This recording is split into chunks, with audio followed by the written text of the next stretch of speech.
Make sure no one walks away from this untouched. I never intended to run for HOA president. Truthfully, I saw the whole board as a punchline. But after watching Karen rule our neighborhood like her own personal empire for months on end, I decided somebody needed to step up before she started handing down decrees from her front porch throne. The breaking point came when she unveiled her personal HOA security squad, a crew of wannabe officers in tactical gear who swaggered around the cul-de-sac like they were patrolling a combat zone.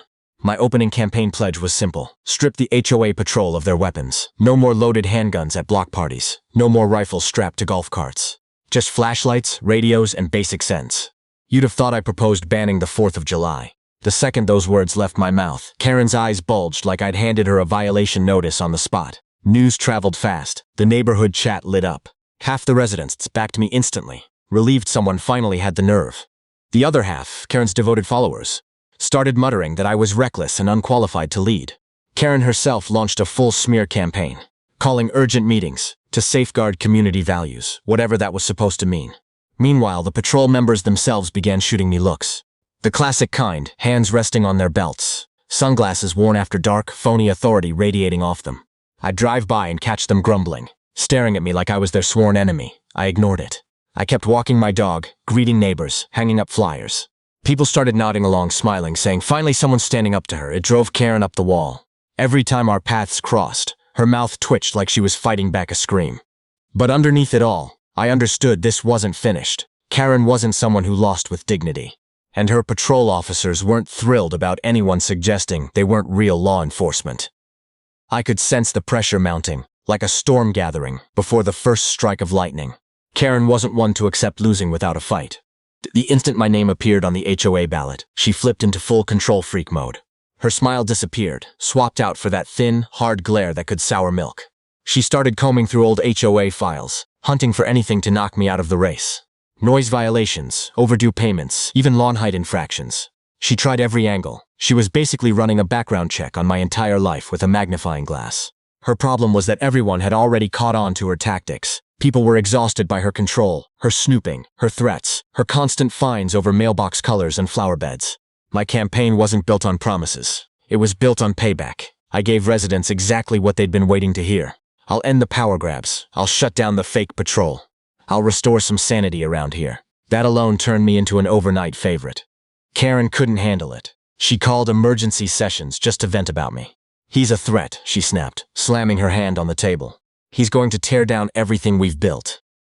What she really meant was her control, her rumor mill, her tight grip on everyone's personal business. Her patrol stood behind her like personal muscle, arms crossed, glaring at anyone bold enough to side with me. Strange warnings started showing up too. Unsigned notes stuffed in my mailbox. Back down. You're making enemies. One even had a crude bullet sketched on it. My wife urged me to drop it, but I couldn't. This had stopped being about me. It was about every neighbor Karen had ever pushed around. Then something shifted. At the next community meeting, people cheered when I got up to speak. Karen's mouth fell open. For the first time, her grip started slipping. She could feel the votes turning. People weren't afraid of her anymore. That scared her more than anything. After that meeting, her patrol stares turned darker. They dropped the act of civility. Whenever they drove past my place, they slowed down like they were studying the layout. The atmosphere grew heavier, like something bad was brewing, and somewhere deep down, I knew Karen wasn't finished. It happened right at 2:07 a.m. The silence shattered instantly. First a loud crack, then a sharper one that rattled the windows. I bolted upright, thinking fireworks, until the drywall burst open beside my head. My wife screamed. I saw the hole punch through the wall, the flash of gunfire outside, and it hit me. Someone was firing at our house. I pulled my wife down to the floor, my heart slamming against my ribs. She was 7 months pregnant, trembling and sobbing, both hands pressed to her belly. Bullets ripped through the living room windows, shredding the curtains, shattering the framed photos. Glass showered down like sharp confetti. Gunpowder hung thick in the air, and angry voices shouted from outside. Through the chaos, I spotted them. 3 men dressed in black tactical vests, their counterfeit HOA badges catching the porch light. Karen's private patrol. They were firing like they were breaching a fortress, not a family's home. My wife cried out in pain before I could cover her, blood spreading across her nightshirt, where a bullet had grazed her side. Something in me broke. I grabbed my phone, dialed 911, shouted our address while crawling toward the back door. The dispatcher's tone stayed flat, almost bored, like this was routine. I didn't wait around. I busted the back window with a chair, pulled my wife through, and got her behind the shed. She was ghost pale, gasping for air, but still awake. We hunkered down there, listening as the shooting finally stopped. Sirens grew louder in the distance. The patrol fled before real officers arrived, tires screaming as their truck tore off. When police reached the scene, it looked like a battlefield. Holes punched through the siding, shell casings scattered in the grass, blood staining my wife's palm.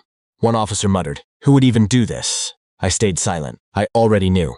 Karen had finally gone too far. She wanted power. She was about to find out what real power looked like. Mine. Because after that night, I wasn't campaigning for HOA president anymore. I was declaring war. By sunrise, the case had exploded into something none of us saw coming. A full criminal investigation followed, with prosecutors stepping in immediately. Evidence pulled from shell casings, security footage, and eyewitness statements tied the shooting directly to Karen and her self-appointed HOA security crew. The men responsible for that night's gunfire were located in under a week. One was found holed up in a motel, another discovered in his mother's garage, and the third caught attempting to torch a truck to destroy evidence. None of them had anywhere left to hide. The arrests happened fast and in plain view. Karen was taken into custody right at her kitchen table, insisting on her innocence the whole time, while the shooters were cuffed one after another. The charges were serious: attempted murder, conspiracy, impersonating law enforcement, and multiple weapons violations. As the indictments stacked up, the district attorney didn't mince words. Pursue the maximum penalties available. For once, the community watched justice actually function the way it should. During the trial, prosecutors presented text messages, recorded instructions, and financial records that proved Karen had bankrolled and orchestrated the entire attack. The final blow came from the shooters themselves, staring down decades in prison. 2 of them broke and confessed their roles, naming Karen as the one who planned it all. The jury took less than a day to reach a verdict. At sentencing, the judge showed no mercy. Karen was handed 35 years in prison with no possibility of parole for orchestrating the assault. The shooters received their own sentences based on how much they cooperated: 30 years, 25 years, and 15 years. The courtroom fell completely silent except for Karen's sobs as she was escorted out in handcuffs. The HOA board wasted no time dissolving the security task force entirely. An emergency election was called, and this time no one else stepped up to run. I was voted in as president unanimously. My very first action was to ban all weapons within the community, enforce full transparency in every decision, and make certain no one in our neighborhood could ever again abuse their position of power. My wife recovered fully, our baby was born healthy, and calm finally settled back over the neighborhood. The bullet holes in our wall have long since been repaired, but the memory of that night hasn't faded. It stands as a reminder of just how far some people will go to hold on to control, and how justice eventually always catches up. The end.